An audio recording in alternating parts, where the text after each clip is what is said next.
All right, we're back. Discipline to Win podcast. We got a special guest today. We have Tristan Dlabik. Tristan's an entrepreneur, leader in the insurance space, and excited to have him on today to learn more about his journey, how he's made it to the top of his industry, and just some tips and conversation for the rest of the world out there. So, Tristan, thanks for hopping on with us today. Thanks for having me, Nick and Nick. Yeah, For for sure, sure. man. We just really, I guess, just want to turn it over to you to just really introduce yourself to, our audience. Just tell us really, your background, where you came from, and just a little bit of your story. Yeah, absolutely. Again, thank you guys for having me on. So I currently live in Miami, Florida, but I was born and raised in Little Rock, Arkansas on a small farm.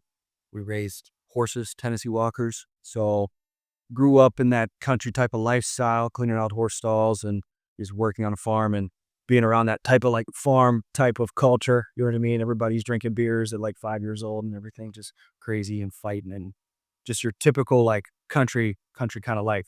And then my parents actually got in some trouble when I was young. My mom went away. They split up first when I was like 6, and then my mom went away when I was like 7 or 8 years old. And she was from Pennsylvania. She was from, I forget exactly where, Monroeville, I think it was, Monroeville, Pennsylvania. And so we went back to Pennsylvania with my grandparents that lived right behind Hempfield High School. I don't know if you guys are familiar with Hempfield. I think you guys are Yeah, probably east of Yeah. Pennsylvania. yeah. So Mhm. lived right behind Hempfield High School, and we lived with them for a couple months. While my mom was away, and then my dad ended up coming to get us, and we stayed with him for about a year and a half, 2 years. I was always in sports, wrestling, and I actually was on my first private jet. When I was like 8 or 9 years old for my wrestling coach. Come to find out, he owned an insurance company. So it's crazy how life comes full circle because I didn't know what the guy did. I was younger. I just thought him and my dad were, connected through business.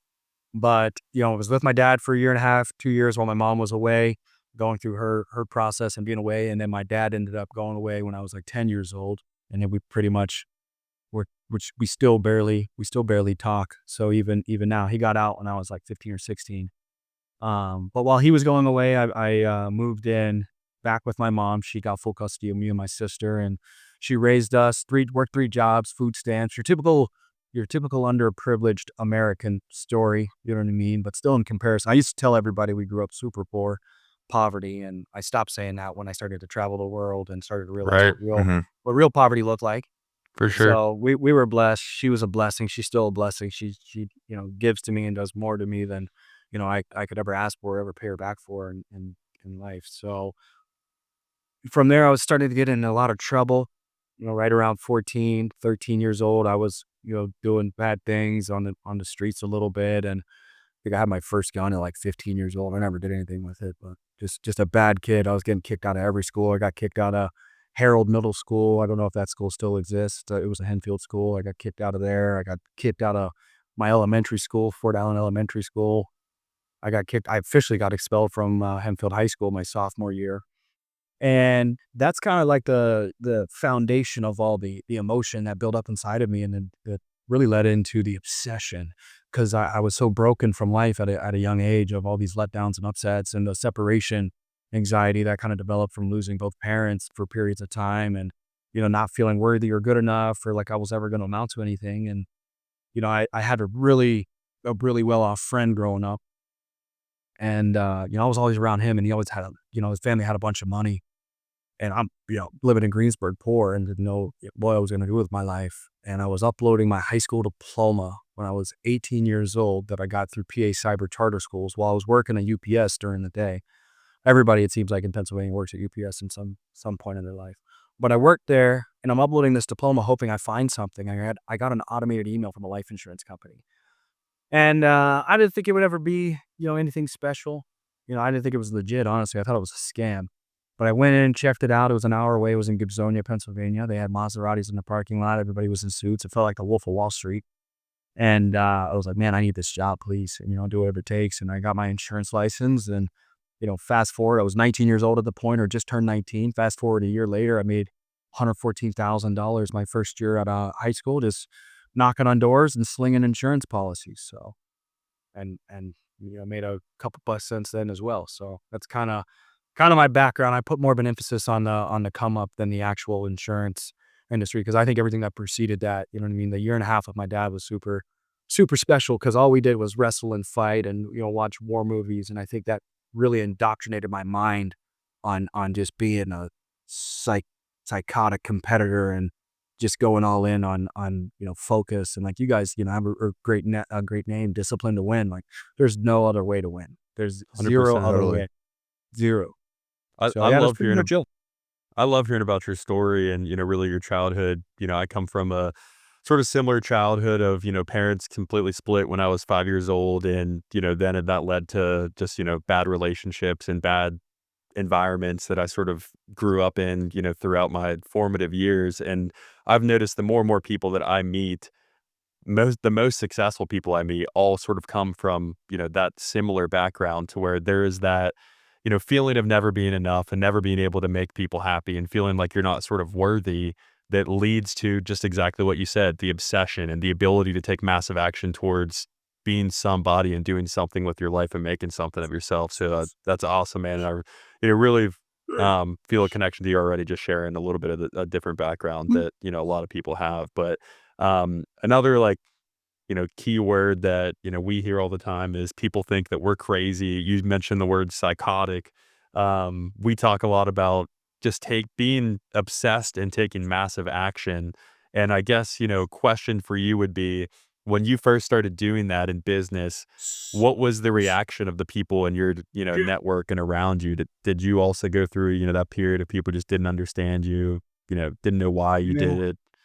Yeah, I think everybody had the entrepreneurial saying is pretty cliche. It's like first they laugh and then they're Yep. quiet and then it's, "Hey, Hmm. I knew this guy," or "I knew that girl."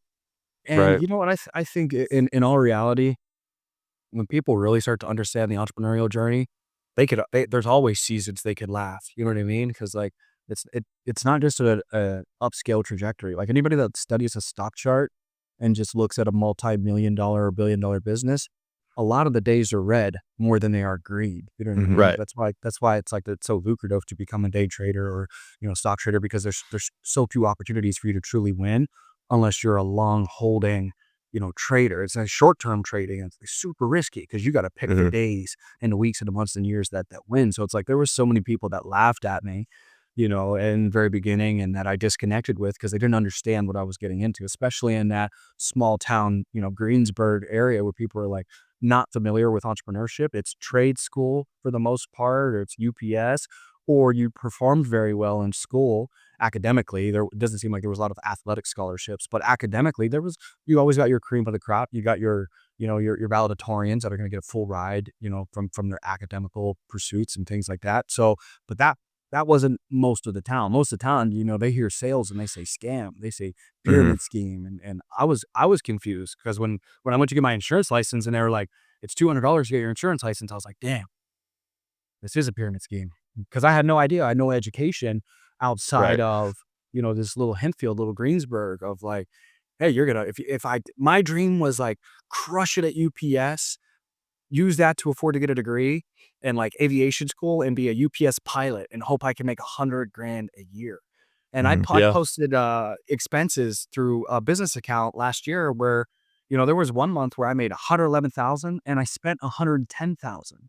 So Hmm. it's like the full transparency in the entrepreneurial world because people think I'm going to get into sales or build a business or start this and I'm going to be a millionaire. Yeah, a Yeah. gross millionaire, but the liquid millions that really start to sustain and hold, it takes years, but it's cool to see my original dream of being a UPS pilot now became a monthly expense. Like I got to spend that to grow this Yeah. business and handle Totally. this and handle that. So it's cool to see it full circle. And it's cool to see all the people that laughed at me too, because I have zero ego. I laugh at myself. I'm like, you're so dumb for that.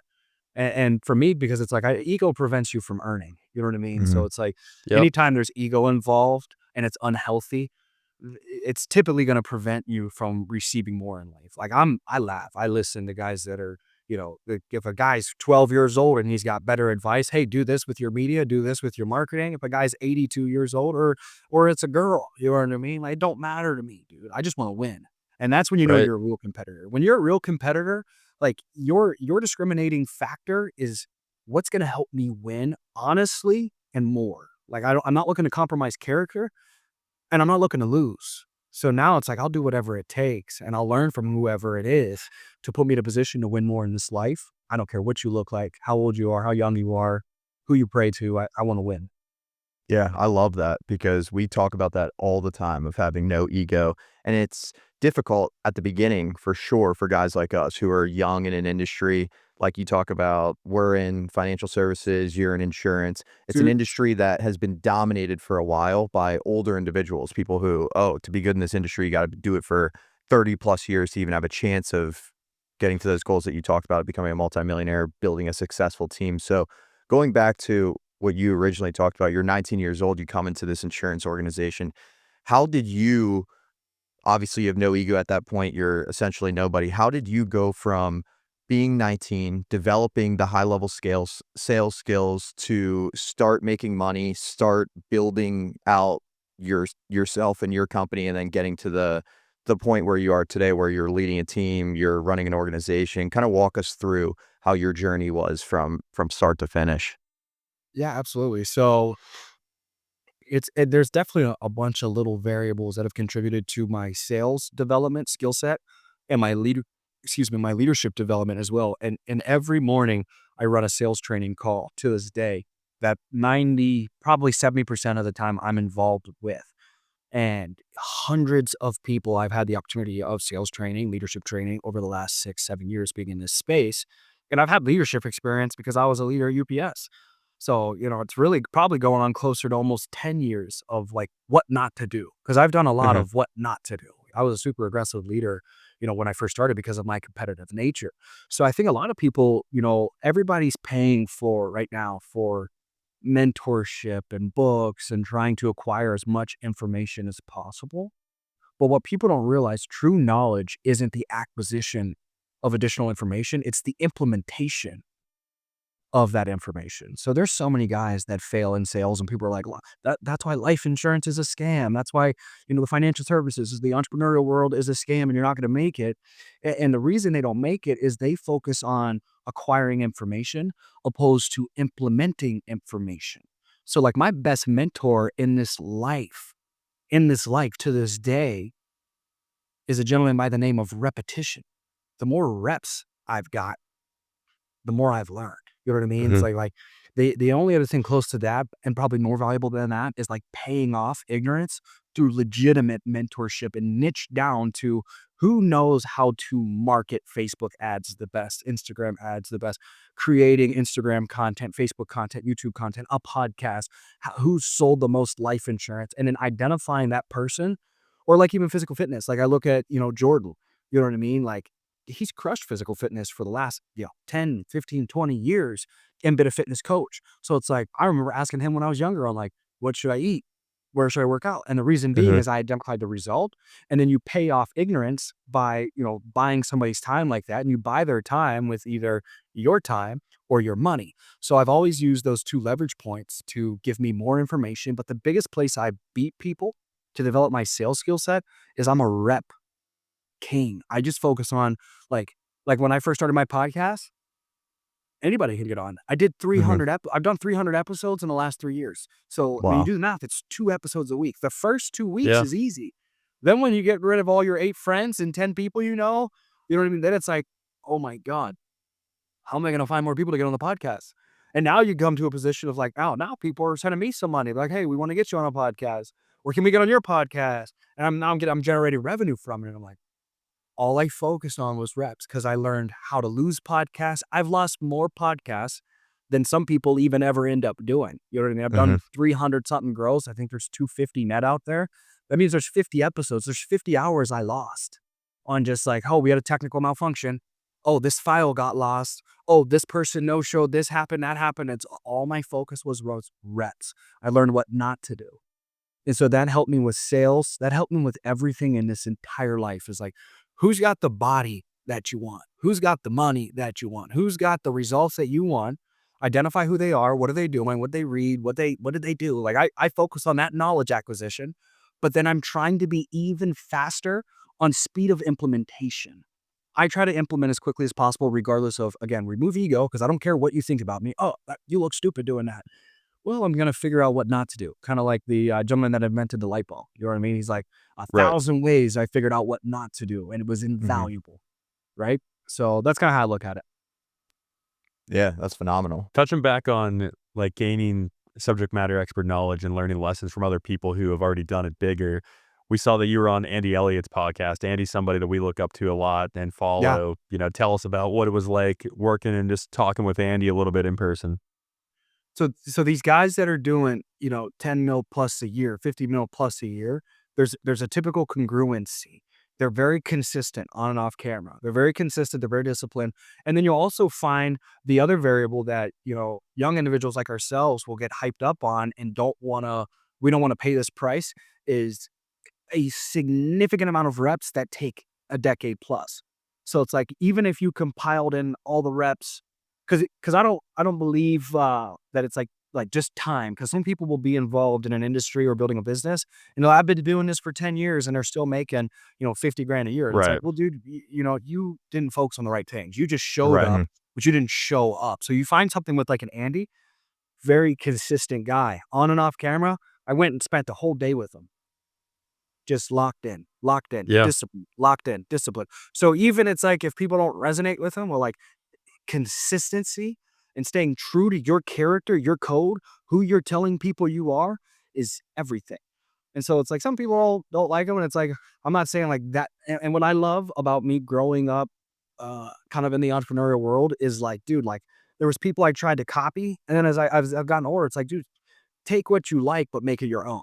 So it's like, Hmm. I don't do everything Andy does, even though like we went and connected and did the podcast, but it's like I take bits and pieces of what people do and then I try to make it into my own because people, they don't buy fake, they buy real. So that's what Andy's Totally. good at is that's really Andy. Like he's really like that.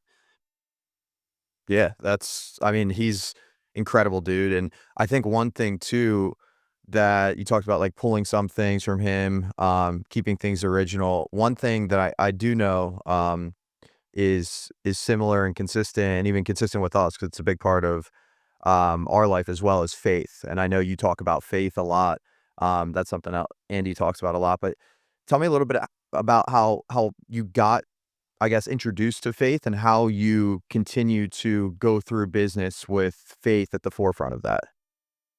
Yeah. So we went to a church called Word of Life in Greensburg ever since I was like 11, like like pretty much right when right when my mom got out. I think her dad told her like, "Hey, there's a good church right down the road, like 10 minutes from where they live, not even." Because that's kind of close to Enfield High School. I don't if you Yeah. guys know the area. There's a church called Yeah. Word of Life, and we got connected with them. And there was one woman. She was a youth pastor, and she texted me this morning. Actually, you know what I mean. And this is for me, the church. It doesn't do a good thing here recently, and being an actual representation of Christ, because the church is we are the church. You know what I mean? So it's like the Hmm. physical building is not the church. That's just a place of gathering where typically Christians will meet. But sometimes what you'll find, it's like those are the most judgmental people in the world. What you'll Hmm. find is the real church is and a woman like her name's Sheena, my youth pastor, that still texts me to this day. And you just check like true, like a representation of the love of Christ, like unconditional agape love. Like they talk about the love of Christ. When you read First Corinthians, it's like love is kind, love doesn't judge, love doesn't, all these different things of what love is. God is love. And like I think her guidance and God's hand on my life, like I still can't even measure the value, and I constantly question myself. I try my best again because I always help people get upset. They're like, why do you say you're not religious? Because I don't want to associate with the person that thinks they're better than somebody else because they call themselves a Christian. Because that's not the Bible I've read. The Bible I've read is, if you want to be the greatest of us, you have to be the least of these. You know what I mean? Though a real leader is a servant. A real leader is someone that's looking to the left and right and asking, what can I do more for the people around me? How can I love this person? Because it's a daughter of God. That's a son of God. How can I be more of a loving person of that individual? And that's where I tell people I'm spiritual. So in all day, I'm just in my head, like talking to God in some way, shape, or form. I'm like, dude, like, are you there? Can I do this better? What do you like? What can I do here? What can I do there? And it's like, I think that constant communication and those seeds that have been planted in me since I was a young kid are the reason I'm still even here. And I hate those stories of like, I shouldn't even be alive. Like, what are you talking about, bro? We're from Greensburg. We're from Hempfield. Hmm. Right. Everyone's alive. Um, Right. but like, man, it's so real. It's so real. Like ever like, one of my favorite verses is in Matthew 6:33, and I think it's, like, basically to sum up, the whole chapter in a sense in itself is, like, don't worry about the things of this world and how you're gonna eat tomorrow and what you're gonna especially as an entrepreneur, like, what's gonna come tomorrow. And the verse actually goes on to say, like, "Look at the birds. Do they not get taken care of? Do I not feed the birds? Look at the flowers. Do they not bloom every single day? Is the grass green? Is the world taken care of? How much more do you think I love you?"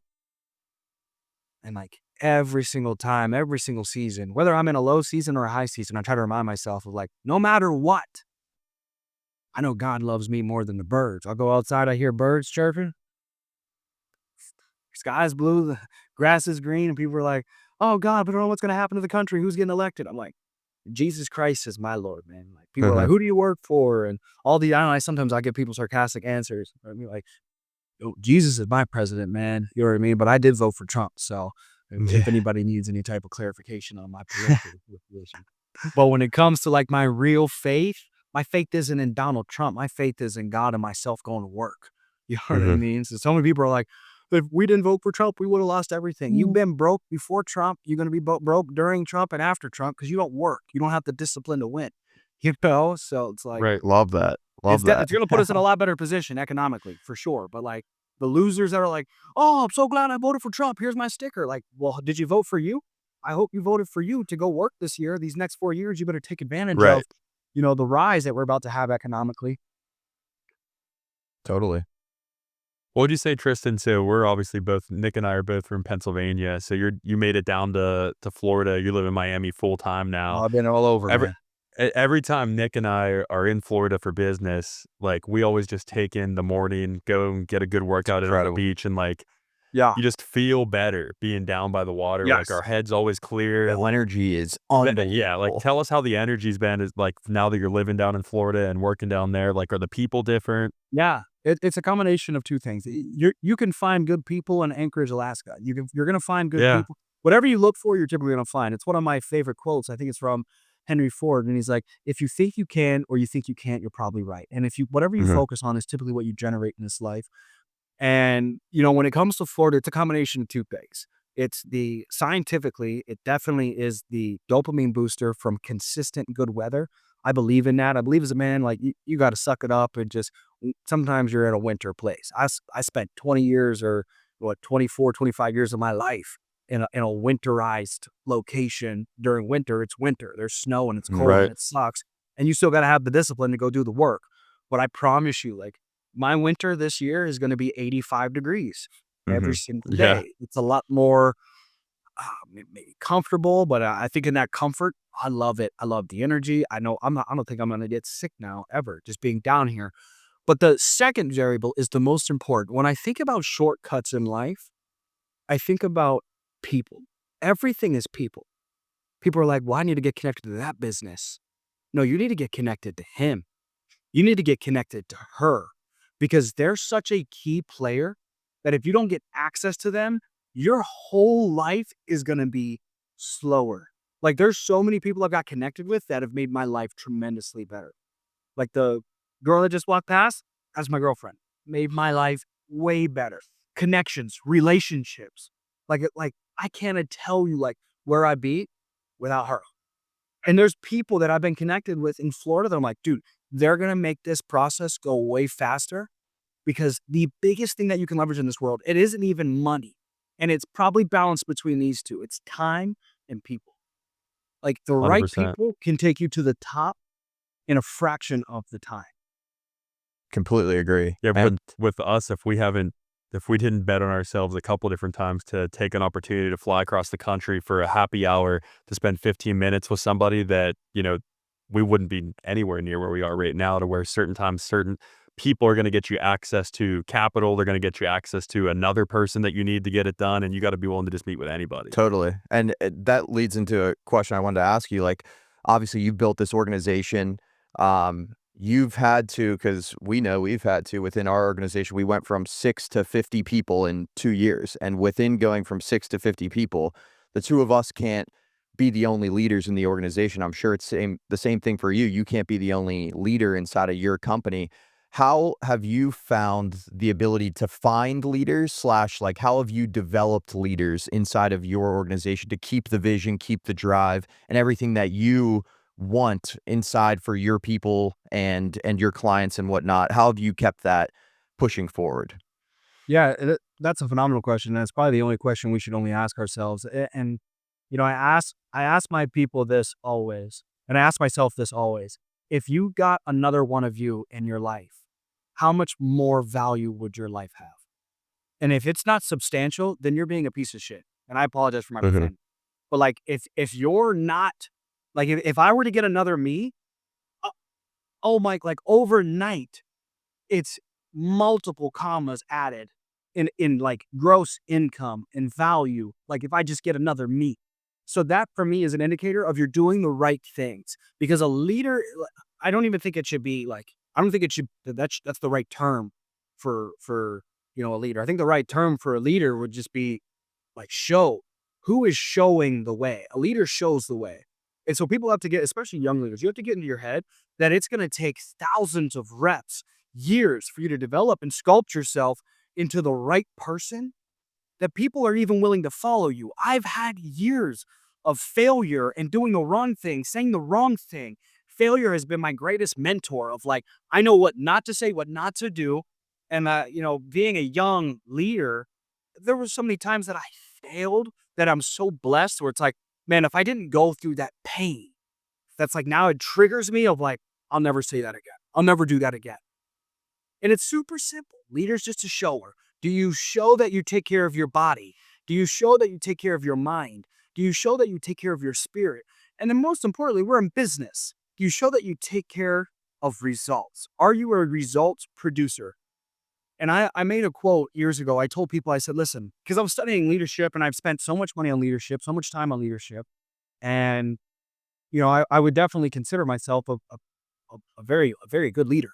So I was studying leadership and I said to my people, and I put this all over social media, I said, a producer is a leader, and a leader is always a producer, but a producer isn't always a leader. A leader always has to be able to produce.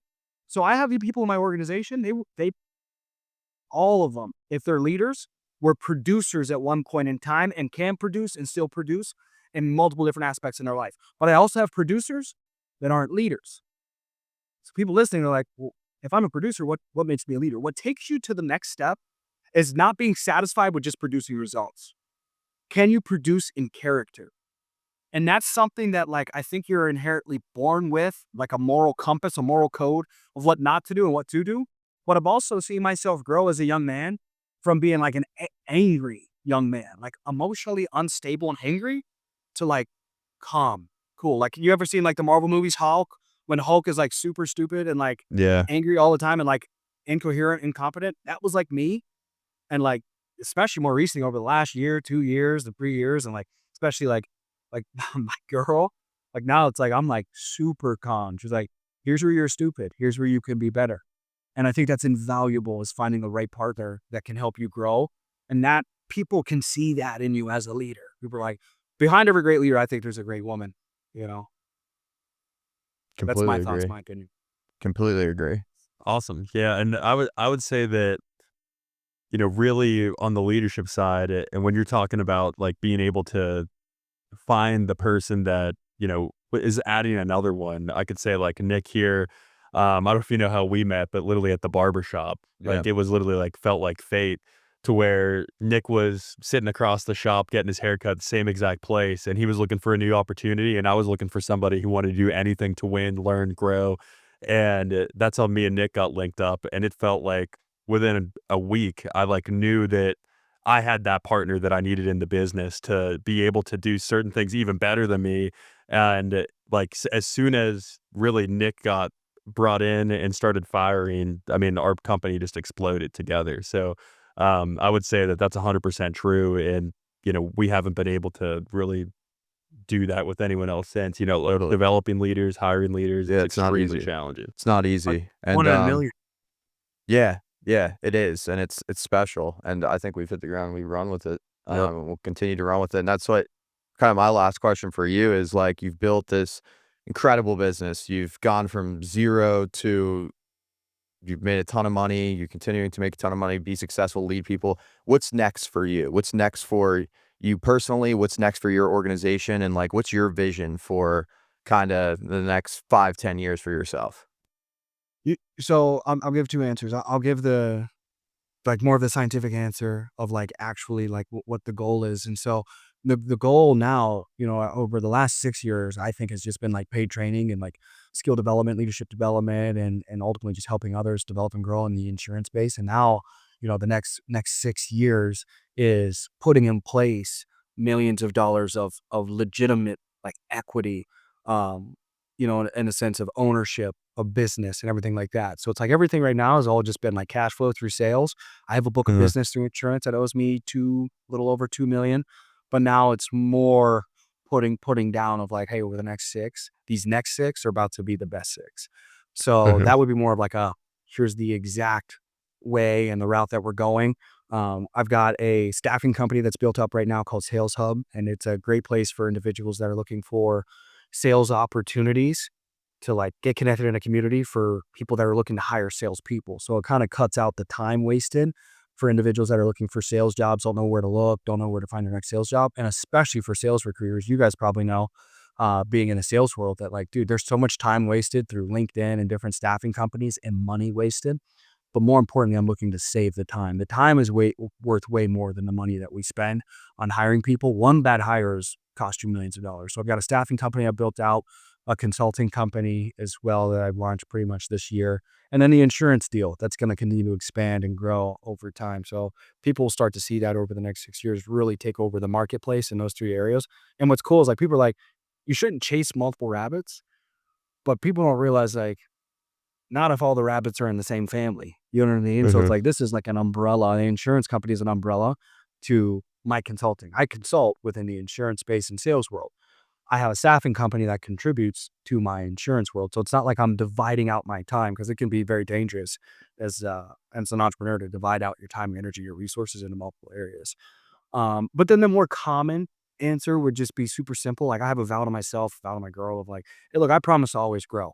Perfect? No, not going to be perfect, but I'm going to always grow and you're going to be able to measure my growth. You're going to be able to see my growth. I see my growth and I make it undeniable. I'm undeniably committed. Like I have one talent. I'm the most stubborn person in every room.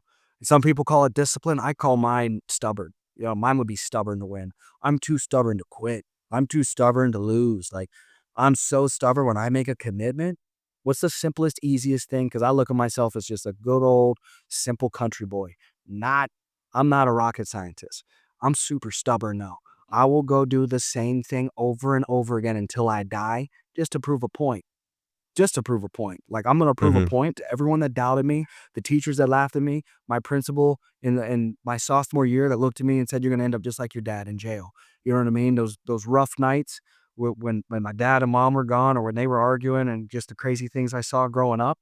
Every single piece of pain, every single person that doubted me, laughed at me, everybody, every piece of it, all the energy, even through my entrepreneurial career, the business partnership I've split up, and the gentleman I worked with, all the pain and all of it, every piece of it, my stubbornness committed to just, it's not just for them, but for me, but also showing like, dude, I'm the wrong person to doubt. I'm the wrong person to compete with. I love every piece of it. I will go until I die, proving to you I'm the greatest there ever was. The greatest there ever was. And where I beat people isn't in pure strength, again, not in pure intelligence or anything like that. People get exhausted from one thing Donald Trump did. He outlasts. On election night, he was up until 3 a.m. speaking and engaging with people. That's my type of energy. I will go 30 years just engaging in one activity to grow and develop and show people I'll outlast you, dude. Because most people they get in sales for 3 weeks, 3 months, 3 years, and they get tired. Oh, I'm burnt out. I'm just getting started. I love to look a man in his I like to fight. I do MMA, I do jiu-jitsu. I like to look. The best part isn't knocking somebody out. It's not choking somebody out. It's looking a man in his eyes and his soul leaves. It's a deep breath. This is exactly what happens. He goes, and the soul leaves. They quit. I love that in entrepreneurship. When you see the soul leave from a man's eyes, it's like, made you quit, dog. You went 3 years. You know what I mean? He went 3 weeks. You Yeah. went 3 months. Now for me, it's like, it's not even fun because like I want to start taking the souls of the guys that are 10 years in. You know, it's like, I'm Mhm. coming for your soul, you know? So, it sounds aggressive, but that's how I was raised. That's how I am. And I don't mean it maliciously. I'm just competitive. Nah, I love it. I love it. Well, awesome. Tristan, thanks so much for joining us today, spending the time with us and getting on with us. It was great to learn more about I like hearing about everyone's origin story. It just seems like Yeah, you really like to reflect on that part of your life too, because it's who we are and what made absolutely. us who we are. So thanks for sharing that. Thanks for, doing everything you do to bring up other leaders in your community and your industry. It looks good on all of us young guys to just keep bringing up everybody with us. So thanks for everything you do and appreciate all the time today. Let's go. Appreciate you, Nick and Nick. Have a great day, guys. Thanks for having me on the podcast. Yep. Thank You you, too. Tristan. Thanks, man. Yes, sir. Peace.